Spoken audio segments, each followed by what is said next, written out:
Okay, y'all,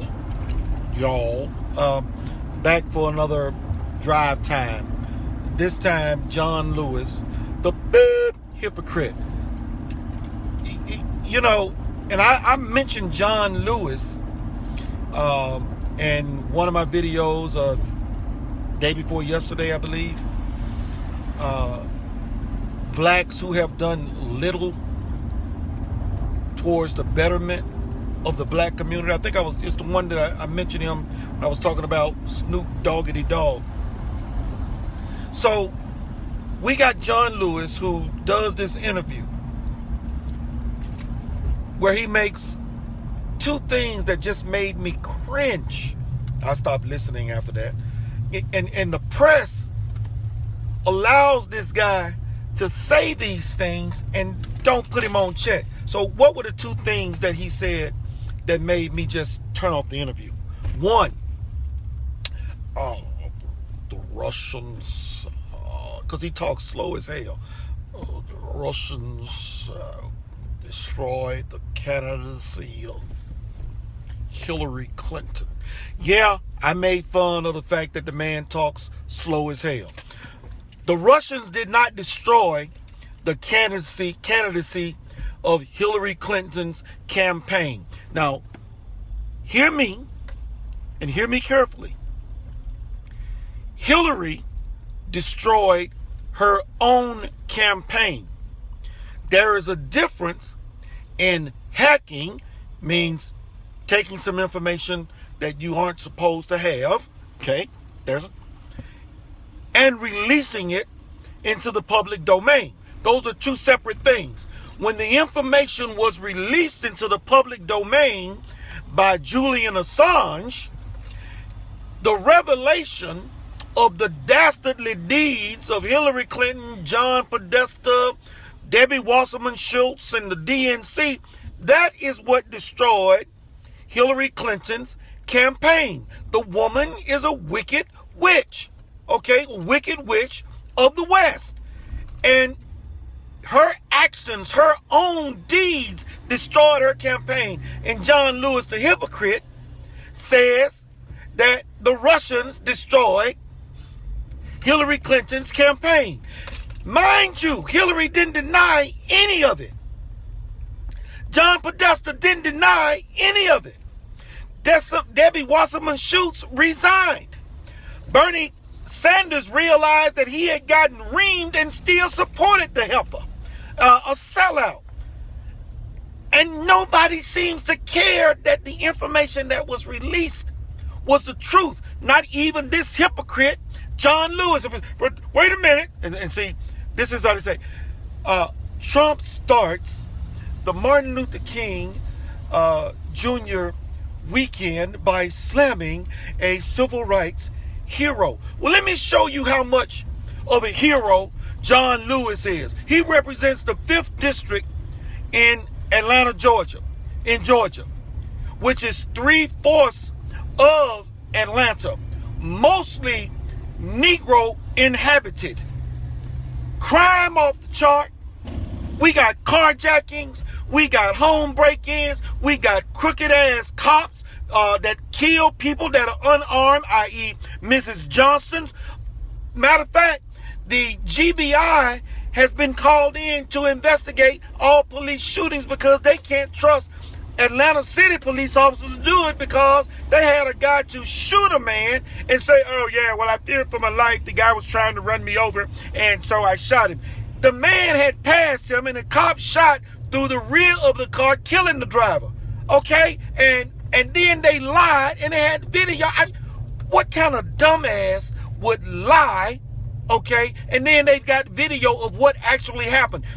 And what is John Lewis doing? Is he saying anything to Mayor Kasim Reed about, hey man, you need to put these cops in checks? How many times have I said bad cops exist and persist because of bad politicians? John Lewis ain't doing a damn thing about the crime in Atlanta. He ain't, and by way of reaching down to the governor and to the mayor. Man, do something about this damn crime. My district is off the chain. So, but he is a civil rights icon, a civil rights hero. A civil rights hero, my ass. He just happened to be there when Martin Luther King was putting his behind on the line for black people and equality and civil rights. John Lewis just happened to be there as far as I'm concerned, and has been in Congress since 1987. 30 years this year.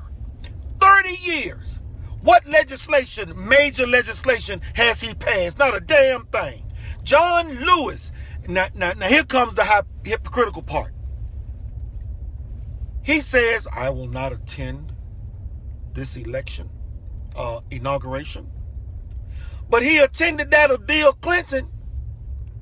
And Bill Clinton gave us the 94 crime bill that sent Negroes to prison in troves. But he's a civil rights icon. Helped to expand the prison industrial complex, but he's a civil rights icon. And the press that's holding this interview with him is letting him get away with it. This is why it's fake news.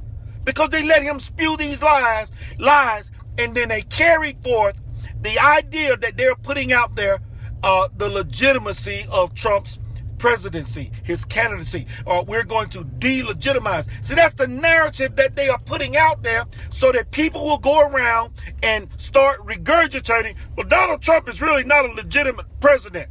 Donald Trump is he wasn't elected by the people. Donald Trump actually lost, and it was a conspiracy. That's what they want people doing, so that nobody will see the good that the man is doing.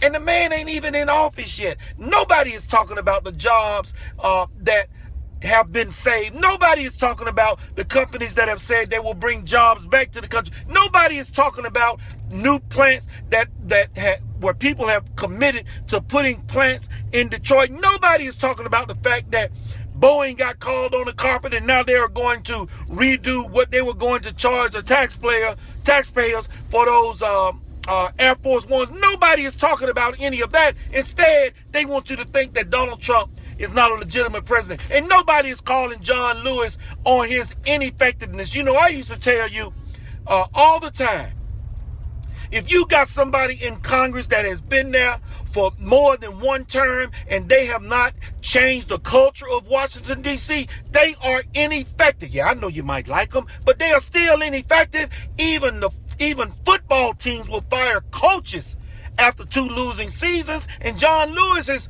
he's a congressman elected. So what?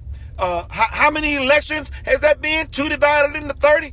So listen, man, this dude he's a loser. And then this is the worst part, and I'm going to shut up. He calls Trump as being an illegitimate president, and he will not attend the inauguration.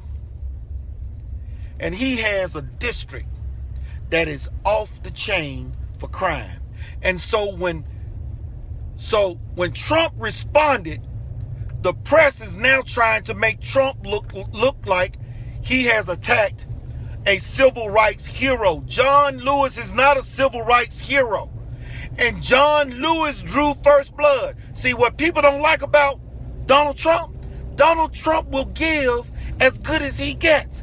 And when Donald Trump gives it back, and even better, they can't handle it and they get mad and pissed off. Just like the guy at CNN who got ripped by Donald Trump, but the guy, he drew first blood. When Donald Trump told him, no, I don't want to take your question, and moved on to someone else, he just wouldn't let it go. So Trump had to slice and dice his ass. Trump walked the mud hole dry on him, and Trump just did that on John Lewis. John Lewis, worry about your own crime-ridden district down there in Georgia. Keep your mouth off me, brother, because you can't talk about me. I'm actually doing something good for the country. What the hell are you doing? Matter of fact, forget about the country. What are you doing for your district? Now I'm adding it all in, but I'm reading between the lines. I don't think you'll be hearing too much more from John Lewis, because now we done put the spotlight on him. And I'm going to tell y'all something. These representatives, these senators in Washington, D.C. are scared to death, because the last thing they want to see is at the real Donald Trump, followed by at whoever they are, because Donald Trump can kill their candidacy with one tweet. T-Mod out, drive time till next time. Peace. Remember, if you can like it, you can share it, take it past where you found it, seek first to understand, then to be understood. Peace. I'm on my way to visit a sick friend in the hospital down here in Macon. Send up a prayer. His name is Lawrence Stouffer. Peace out.